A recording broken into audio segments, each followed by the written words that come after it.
Oke, baik. Kita lanjut untuk session yang kedua. Apakah sudah terlihat slide-nya ya? Sudah, Pak. Sudah, Pak. Sudah ya? Pak. Baik. Terima kasih. Kita sekarang masuk ke sistem keuangan. Ya, masuk ke dalam sistem keuangan. Jadi manajemen keuangan tadi sudah kita jelaskan, dia berada di posisi tengah ya. Dia menghandling persoalan internal di dalam perusahaan, korporasinya. Dia juga berinteraksi dengan pasar. Ya. Nah, ketika dia berinteraksi dengan pasar, dengan market, maka dia akan terhubung atau terkoneksi dengan suatu sistem ya, bagaimana dia berhubung dengan lembaga-lembaga lain yang mendukung keberadaannya, di mana dia nanti akan berhubungan dalam rangka untuk mitigasi risiko, gimana nanti dia berhubungan dalam rangka untuk bisa meningkatkan efisiensi, untuk meningkatkan produktivitas, untuk meningkatkan likuiditas, untuk menjaga agar tata kelolanya menjadi lebih baik. Itu akan ada dalam sebuah sistem yang dia tidak bisa berdiri sendiri. Dia tidak bisa berdiri sendiri.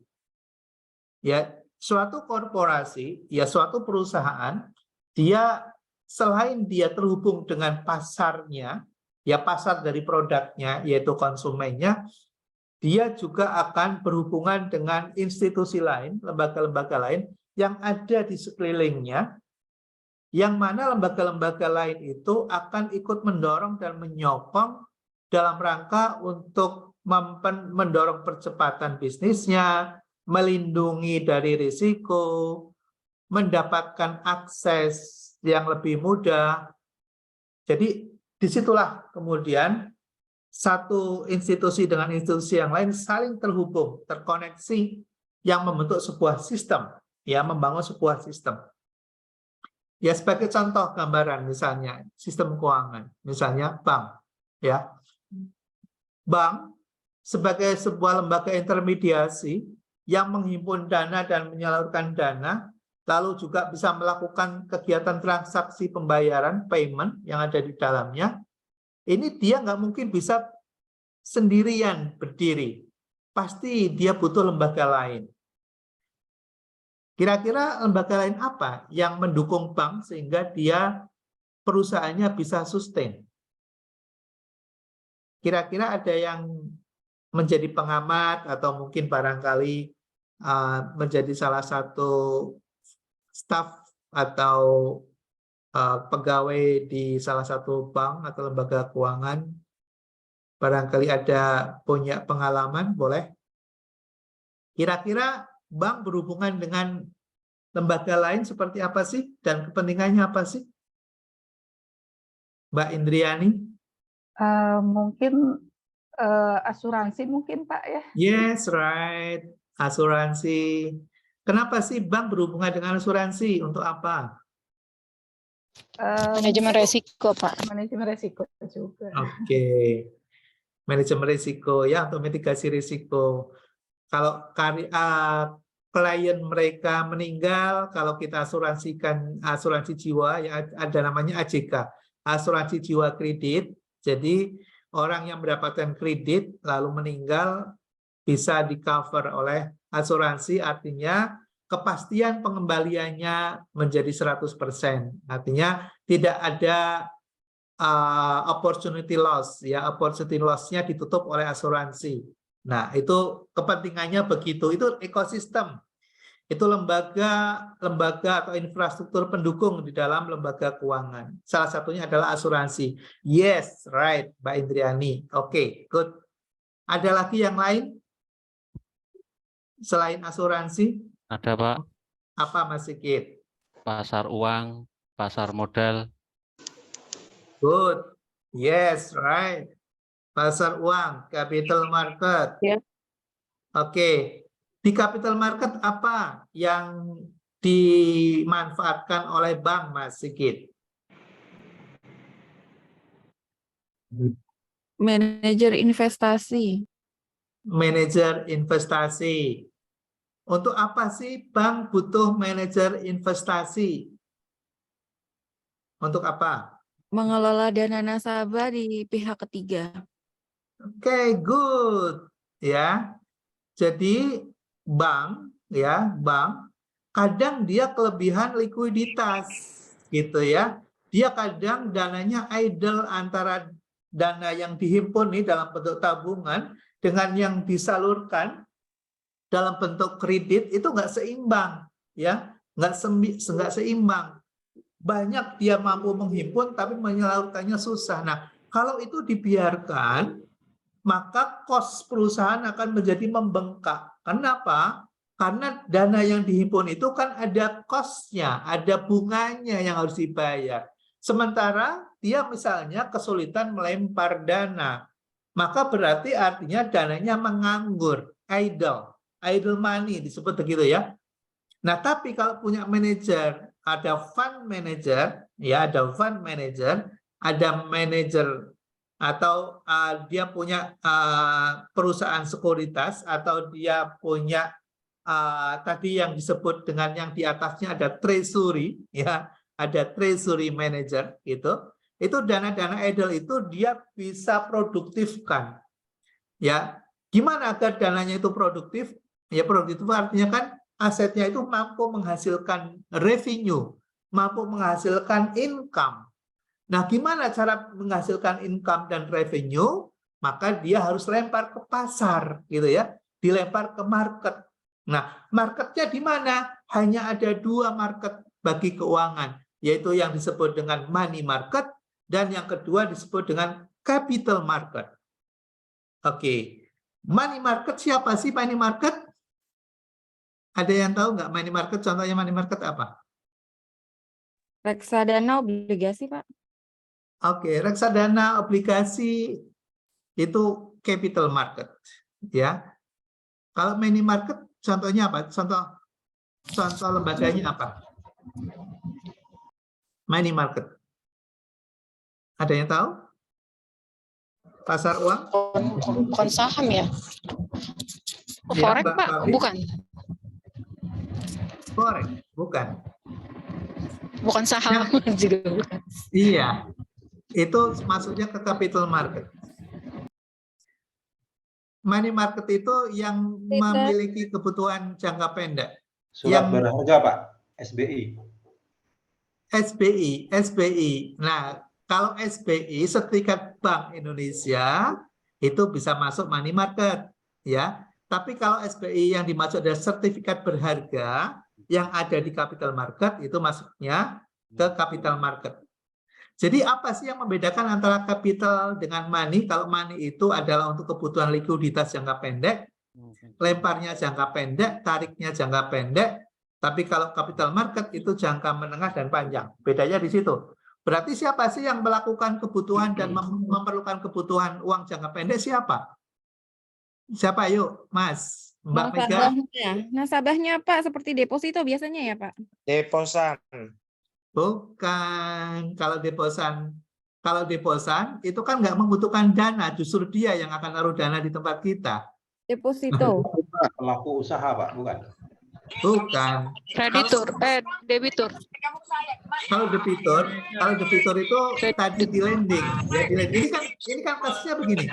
Kasusnya kita itu kelebihan dana, idle money, kelebihan dana. Lalu agar dananya produktif, tapi kita nggak bisa lempar dalam bentuk kredit. Maka kita harus masuk ke money market. Maksudnya ke money market. Kan ada 2 pilihan, capital market atau money market. Kalau capital market berarti kita akan menggunakan instrumen keuangan. Ya, instrumen keuangan itu apa sih? Instrumen keuangan itu saham, obligasi, dan turunannya itu namanya instrumen keuangan. Nah, kalau masuk ke money market, tidak ada instrumen keuangan. Transaksional. Berarti kita kemana itu? Deposito biasa bukan, Pak? Maksudnya deposito biasa gimana? Deposito per bulan, 3 bulan, 6 bulan, 1 bulan, 12 bulan. Ya, kemana? Ke dana Lembaga bank, keuangan. dana bank di simpannya. Oke. Oke, good lah, good. Good. Jadi pasar uang itu adanya di mana? Ya adanya di bank itu sendiri. Ya bukan di capital market. Tapi di lembaga keuangan. Bank dan lembaga keuangan bukan bank. Itu ya. Ada istilah dulu overnight. Ya, overnight. Cuma semalam doang gitu ya. Jadi nitip uang cuma semalam doang. Tapi kita bisa dapat hoki yang besar. Ya. Kenapa sih bisa begitu? Karena yang namanya lembaga keuangan itu dia terkadang ya mismatch. Dia butuh uang jangka pendek. Dan ketika ada penempatan uang jangka pendek itu cost-nya besar. Ya, cost-nya besar. Ya misalnya ada katakanlah bisa bank, ya bisa bank atau lembaga keuangan lain. Nah, yang kita sering kali jadikan sebagai contoh adalah bank. Artinya gini, kita bank ada bank yang lain gitu loh, ada bank sejenis, ya ada lembaga keuangan yang sejenis namanya bank. Jadi namanya industri perbankan, ya namanya industri perbankan. Jadi misalnya saya Bank Mandiri, ya. Lalu kemudian ada Mandiri, ada bank-bank lain, ya itu adalah pasar keuangan, ya itu namanya pasar keuangan. Nah pasarnya, ya money marketnya itu adalah lembaga keuangan. Contoh gini, contoh sederhana gini, di Papua misalnya di daerah di Indonesia Timur misalnya, yang biasanya pasti ada itu kan lembaga punya pemerintah, ya bank-bank punya pemerintah. Jadi BRI, BTN, ada Mandiri gitu ya. Nah, tiba-tiba di sana misalnya ada pemilik dana besar di sana tiba-tiba narik dananya, misalnya narik dananya. Nah, stok di brankas kan belum tentu ada. Ya, stok di brankas kan belum tentu ada. Misalnya gini, saya punya cadangan kas misalnya 10% dari total dana pihak ketiga saya. Misalnya dana pihak ketiga saya jumlahnya katakanlah 1 triliun misalnya. Uang yang saya simpan di brankas saya misalnya paling 100 miliar, paling banyak gitu ya, paling 100 miliar misalnya. Tapi tiba-tiba ada yang mau narik dana, misalnya dana punyanya dia sendiri gitu, sampai 200 miliar. Bisa nggak saya penuhi? Mas Sigit? Bisa Pak, Gimana? dengan pinjem bank lain. Nah, gitu maksudnya. Ya, itu namanya overnight. Jadi kita nggak mungkin dong mengorbankan reputasi. Ya, mengatakan misalnya, oh saya nggak ada uangnya atau nggak ada dananya. Kalau kita mengatakan itu jawabannya, apa yang terjadi? Di apa namanya? Apa namanya? Dipilotkan Pak. Enggak lah, itu ada masa cuma gara-gara tidak bisa bayar dipilotkan. Kehilangan kepercayaan Pak, bisa Yes, right. Ya, reputasi kita akan turun. Ya, kalau reputasinya turun, maka akan muncul ekstrimnya apa? Kalau kepercayaan turun. Pak. Apa, Mas? penarikan. Kolektibilitasnya menurun, Pak. Oh, tidak terkait dengan kolektibilitas. Ya. Tadi ada yang mengatakan akan terjadi ras. Ras, pernah dengar ras ya? Penarikan secara besar-besaran. Jadi kalau mungkin saya punya uang cuma 10 juta, saya ambil, misalnya katakanlah uangnya nggak ada, saya teriak-teriak, mungkin orang nggak akan percaya gitu ya. Tapi coba, kalau kemudian yang ngomong misalnya sekelas Yusuf Hamka. Pernah dengar kan cerita dulu? Yusuf Hamka teriak-teriak. Dia perusahaan, dia kontraktor besar gitu ya. Lalu kemudian dia ditagih gitu ya, ditagih hutang ya. Bukan ditagih hutang tapi untuk bayar, lalu kemudian dia ambil di bank lain itu tidak tersedia uangnya. Kalau dia ngomong ini bank kok nggak ada uangnya. Nah, kalau yang ngomong sekelas Yusuf Hamka, ya gimana orang nggak akan percaya gitu, langsung lah orang pada narik semua. Tapi kalau yang ngomong misalnya seorang Bagio gitu ya, ngomong gitu, orang siapa sih itu gitu ya, nggak ada masalah gitu. Ya. Nah, ini biasanya yang ngambil uang besar itu adalah biasanya para pengusaha besar gitu. Nah, itu bank nggak akan mempertaruhkan nyawanya itu hanya pada ketidakmampuan untuk menyelesaikan kewajiban jangka pendeknya. Dia pasti akan pinjam, ya, pinjam dari bank lain, ya, pinjam dari bank lain pasti. Ya, tapi judulnya bukan pinjam sih, ya. Nah, namanya overnight nitip, ya, pinjam sebentar gitu ya. Tapi hitungan bunganya sangat tinggi. Kan nggak mungkin menunggu, misalnya gini, dia lokasi banknya ada di Papua, misalnya di mana, misalnya Manokwari. Misalnya di Manokwari, misalnya. Lalu cabang terbesarnya yang kedua ada di Maluku, misalnya, atau di Surabaya. Nah, untuk menunggu uang, ya, mengambil uang ke kantor cabang lain gitu, butuh waktu bisa setengah hari atau bahkan sehari baru sampai. Udah kehilangan tuh, udah kehilangan kepercayaan. Maka yang paling mungkin dilakukan adalah mengambil atau meminjam sementara dari bank sebelahnya, kan gitu. Misalnya di situ ada Mandiri yang butuh, maka tinggal kontak aja ke BRI. BRI nanti akan kasih gitu.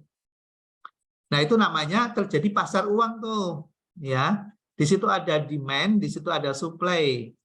Ya, ketika ada supply and demand, ada transaksi, maka disitulah pasar. Oke, cukup jelas ya?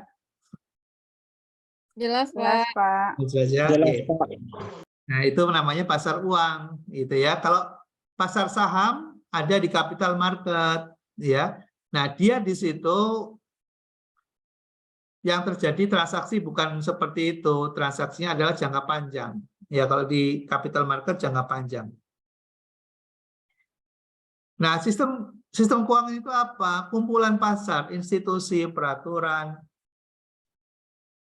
Jadi di situ ada lembaga, ada regulator, ada ekosistem, ada instrumen. Nah, ketika mereka saling berinteraksi satu dengan yang lain, maka disitulah sistem keuangan. Nah, kalau di Indonesia, sistem keuangan para pelakunya ya kita sudah bisa mengidentifikasi lah ya. Ada lembaga keuangan bank, lembaga keuangan bukan bank. Lalu ada OJK, ada Bank Indonesia ya sebagai regulatornya, gitu ya. Kemudian ada pajak, ya ada Kemenq. Nah, itu yang nanti akan mengontrol, gitu, mengendalikan. Nah, jenis pasar tadi kita sudah diskusikan ya, ada pasar uang dan pasar modal. Nah, sudah cukup jelas lah bedanya di mana gitu.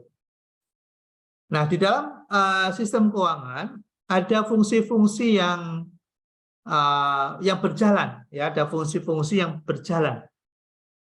Apa fungsi-fungsi yang berjalan dalam sistem keuangan? Adalah fungsi tabungan.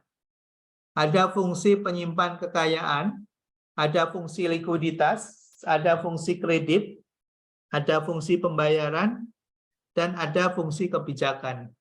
Di antara fungsi-fungsi dalam sistem keuangan ini, mana yang kurang jelas? Ada yang mau ditanyakan? Sudah cukup jelas?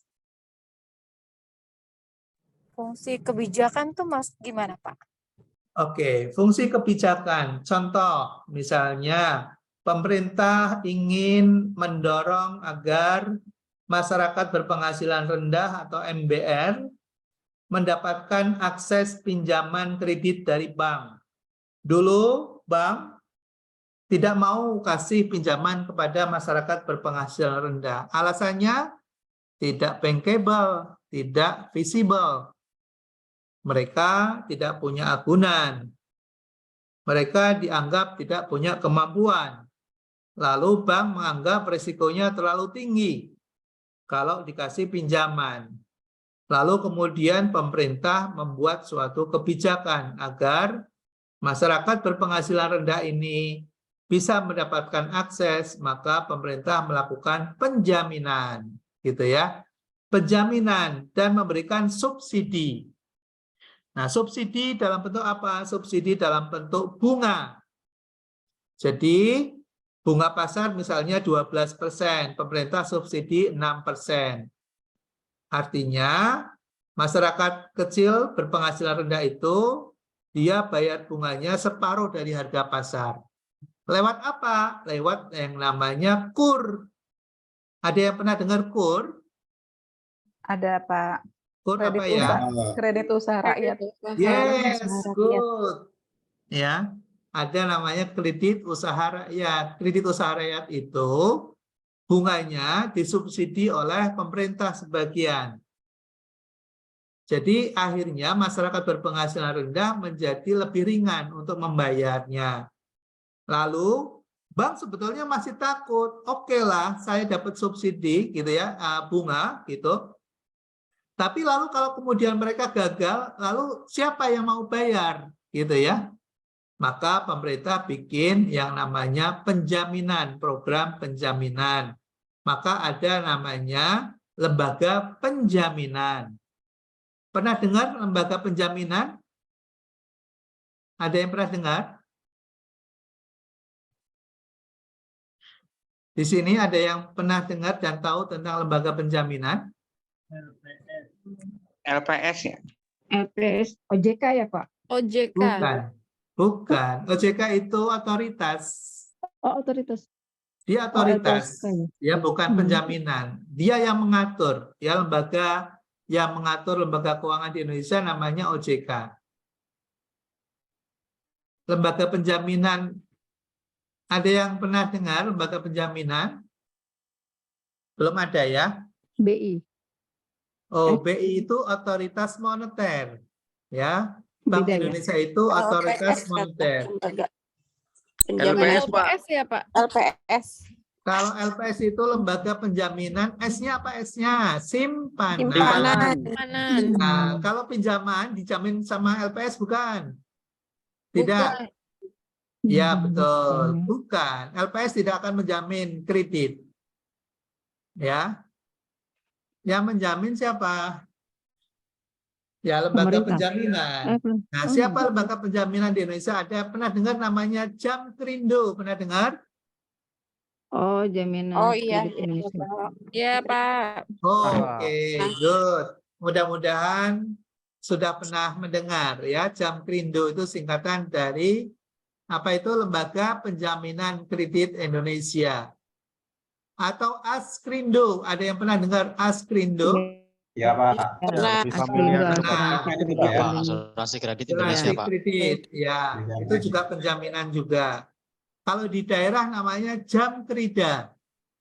Ya, jaminan kredit daerah. Ya, good. Nah, itulah misi pemerintah untuk bisa memastikan bahwa masyarakat dan lembaga keuangan bisa terlindungi. Ya. Itu namanya fungsi kebijakan. Jadi fungsi kebijakannya di dalamnya berperan ya di dalam sistem keuangan. Sudah cukup jelas? Izin Pak, mau tanya untuk keterkaitan fungsi penyimpan kekayaan dengan fungsi kebijakan itu apa ya Pak? Karena kan sebenarnya fungsi penyimpan kekayaan itu nggak beda jauh dengan fungsi kebijakan ya, karena kalau dilihat fungsinya itu hampir bersama. Oke, good. Kalau fungsi kebijakan yang memiliki peran siapa? Kalau fungsi kebijakan tadi saya cerita, yang memiliki peran pemerintah, government, Pemerintah. ya, good. Kalau fungsi penyimpan kekayaan sebaliknya, siapa selain pemerintah? Bank, Pak. Pemilik. Masyarakat. Masyarakat. Masyarakat, ya. Investor ya. Masyarakat secara luas itu adalah yang memiliki peran dalam penyimpan kekayaan. Yang mendapatkan manfaat penggunanya itu adalah, nah penyimpan kekayaan contohnya apa? Misalnya gini. Oke. Kalau kita membeli barang-barang produk dalam bentuk kepemilikan aset, resikonya apa kalau barang itu Rusak. rusak? Kita Iya, Pak. beli kendaraan bisa rusak nggak? Bisa, Pak. Rusak, ada Iya, rusak, risiko Pak, benar. lecet, risiko jatuh, tertabrak, iya kan? Nilainya turun atau naik sih kalau kita beli kendaraan, kalau kita punya aset? Turun, Pak. Turun, Pak. Betul, turun. Nah, agar tidak turun, kalau kita ingin punya aset, tapi asetnya tetap terjaga atau sebaliknya akan naik, maka disimpan dalam bentuk apa? Mas. Asuransi. Surat berharga. Saham. Oke, good. Udah bagus nih literasinya, ya. Jadi tidak semua kita punya aset harus dibelikan dalam bentuk produk. Makanya ada namanya portofolio investasi. Kalau kita punya aset, kita harus bagi-bagi. Ada yang disimpan dalam bentuk tabungan, ada yang dalam bentuk deposito, ada yang kita bisa belikan emas, ada yang bisa kita belikan saham, ada sebagian kita belikan tanah. Putus-putus. Jadi dibagi-bagi tuh portofolio gitu ya. Nah, kalau kita cerita simpan dalam bentuk deposito, tabungan, surat berharga, reksadana, itu semua namanya instrumen keuangan, gitu ya. Nah, sistem keuangan menjadi fungsi penyimpan kekayaan. Jadi, kita ketika memiliki aset atau kekayaan tidak perlu semuanya dalam bentuk barang, tapi bisa juga dalam bentuk aset Surat keuangan. berharga. Ya. Jadi ada alternatif lain yang lebih aman. Kalau kita beli barang, barang bisa hilang. Tapi kalau kita simpan di lembaga keuangan, hilang, maka akan diganti. Tidak perlu takut. Karena ada sistem keuangan.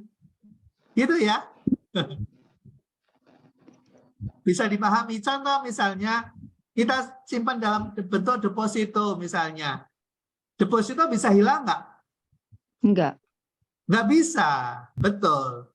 Ya, walaupun banknya bangkrut sekalipun akan diganti oleh apa? Namamu tadi. Iya, lembaga akan diganti oleh lembaga penjaminan simpanan. simpanan. Jadi sudah ada ekosistem yang mengcover risikonya. Jadi tidak perlu takut dan khawatir. Gitu. Oke. Sudah cukup jelas? Jelas, Pak. Jelas. Oke. Kita lanjut ya. Nah, tadi karena sebagai alat penyimpan kekayaan, maka dia punya karakter, ya, dia punya sifat. Jadi aset finansial itu punya sifat. Ya, karakteristik aset finansial. Dia penyimpan nilai, dia sebagai alat pembayaran, dia tidak dapat didepresiasi, kondisi fisik tidak dapat dinilai, dia biasanya dalam bentuk sertifikat, tidak ada biaya mobilisasinya rendah, ya biaya mobilisasinya rendah. Kita bisa bayangkan ya kalau kita punya misalnya aset dalam bentuk fisik, misalnya rumah atau mobil atau kendaraan atau mesin, untuk memindahkan saja biayanya mahal banget, ya. Tapi kalau aset keuangan mungkin ada biayanya, tapi cuma ya paling 1.000, 2.000, 3.000, 2.500 gitu ya. Sangat kecil sekali. Bahkan kita memindahkan uang 100 juta aja, gitu ya. Nilainya 100 juta paling 2.500 saja. Pakai BI Fast ya. Pakai BI Fast. Ada yang tahu BI Fast? Iya, Pak. Produknya Ya. Bank Good. Indonesia. Ya. Jadi pakai pakai alat pembayarannya Bank Indonesia, BI Fast cuma 2.500. Mau 1.000, BI 2.000, 1 juta, 100 juta, 6.500. biayanya sama, cuma 2.500. Murah banget, gitu ya. Mudah dialihkan, gitu ya. Kalau kita punya kendaraan untuk kita likuidasi dan kita jual butuh uang cash, ya mungkin butuh waktu. Ya lama, mungkin nggak bisa langsung terjual. Tapi kalau aset keuangan, hitungannya cuma 3 hari maksimal. Ya. Jadi ada SLE-nya. Kalau kita mau jual, mau cairkan deposito hari ini juga bisa cair, gitu ya. Tidak perlu nunggu besok, gitu. Walaupun belum jatuh tempo, paling rugi di apa? 1% penalti. Ya penalti, paling kena penalti doang. Ya, penalti itu kan maksudnya hanya memotong dari bunga yang dibayarkan mereka, dipotong, bukan dari pokoknya gitu. Ya, artinya bahwa uang kita itu masih utuh, nggak akan berkurang, tetap untung, gitu ya, tetap untung gitu. Jadi aset finansial seperti itu, ya. Nah, hal-hal lain yang perlu kita ketahui adalah lembaga keuangan bukan bank. Jadi sebagai salah satu pelaku dari dalam sistem keuangan itu adalah lembaga keuangan. Nah, lembaga keuangan ada yang bank, ada yang bukan bank. Ada bursa efek, ya. Kemudian ada apa lagi di sini nih? Ada lembaga pembiayaan. Oke ya, nanti mungkin secara lebih detail akan dijelaskan di dalam mata kuliah lain ya, LKB-LKBP. Jadi ini hanya untuk mengenalkan saja atau mengingatkan, kan kita sudah biasa tahu ya, ada multi finance, ya ada lembaga pembiayaan. Ada asuransi, ada perusahaan sewa guna, anjak piutang. Ada perusahaan ya anjak piutang ya, anjak piutang. Ada perusahaan apalagi nih, Ventura, ya modal Ventura. Ada perusahaan modal Ventura. Oke, ada asuransi dan sebagainya. Silakan kalau misalnya ada yang kurang jelas dan ingin ditanyakan, itulah sistem keuangan di mana kita bisa melakukan kegiatan transaksi, kita juga bisa mendapatkan kenyamanan dan keamanan dalam transaksinya, gitu ya. Lalu kemudian menjaga sustainability atau keberlangsungan dari usaha, itulah yang menjadi bagian dari fungsi dan peran ekosistem atau sistem keuangan. Oke. Silakan kalau ada yang mau ditanyakan, kalau tidak kita akan lanjut pada season yang ketiga. Artinya gini ya Pak, kalau BPR dengan lembaga dengan sejenis pegadaian itu apakah masuk juga ke lembaga pembiayaan juga ya Pak? Ya Mbak Silvi suaranya kecil di tempat saya ya, mungkin karena di sini saya lagi hujan deras banget nih di tempat saya. Nggak terdengar cukup jelas. Iya, suaranya putus-putus Pak. Mohon izin tadi, maaf. Apakah BPR terus pegadaian termasuk juga di BMT, BMT. Iya. Itu lembaga pembiayaan juga kan Pak ya? Iya. Betul. Baik, Jadi Pak. semua lembaga keuangan ya, semua lembaga keuangan itu adalah bagian dari sistem keuangan, ya.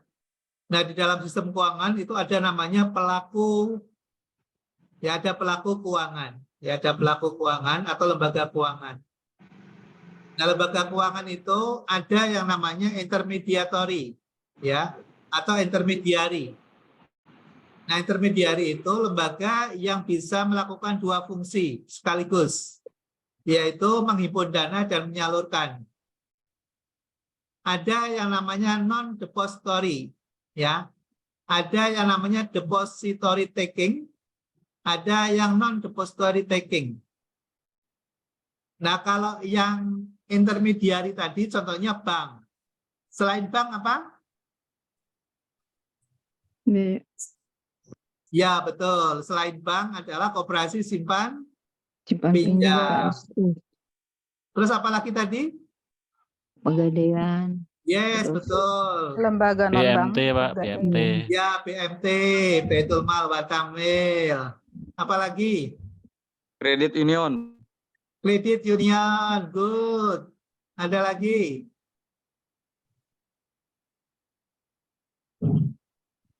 Oke. Nah, kalau yang non-depository taking atau yang non-intermediary, contohnya apa?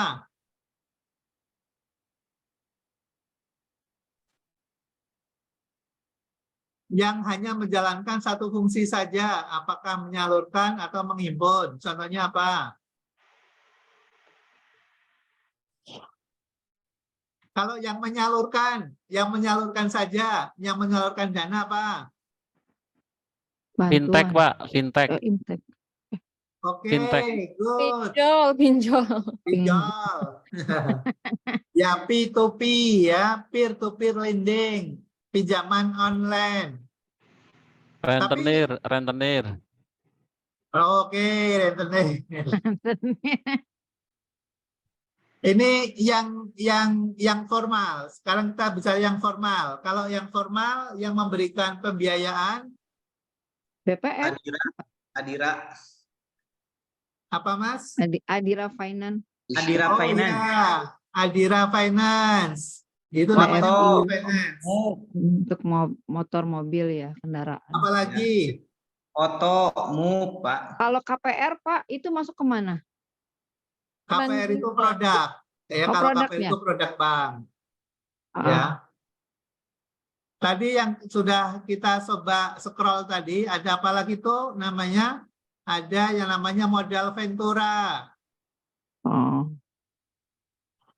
Ada yang namanya anjak piutang, Hmm. multi finance, lembaga pembiayaan. Leasing. Oke. Nah, kalau yang menghimpun apa yang menghimpun? Yang hanya menghimpun saja. Bank. Asuransi Pak. Yes, asuransi. Suspend. Taspen termasuk Yes. asuransi kan ya? Taspen. Taspen asuransi. Dana pensi. Pensiun. Pensiun. Ya, DPLK itu menghimpun saja tuh, nggak boleh menyalurkan. Ya, dia Kalau hanya dana menghimpun haji, Pak? saja. Ya, Kalau dana haji, BPJS. Ya, Bukan dana- good. BPJS. kalau dana haji itu kan ada Pak. Oh, dana haji bukan menghimpun dana. Oh beda ya Ya, Pak. Ya, dia pengelola ya, dia pengelola dana, bukan menghimpun, Bukan Ya. menghimpun. bukan menghimpun. Beda ya, Hmm. mengelola, dia hanya mengelola saja. Kalau menghimpun itu bisnisnya memang menghimpun ya, contohnya apa, asuransi itu bisnis tuh, ya.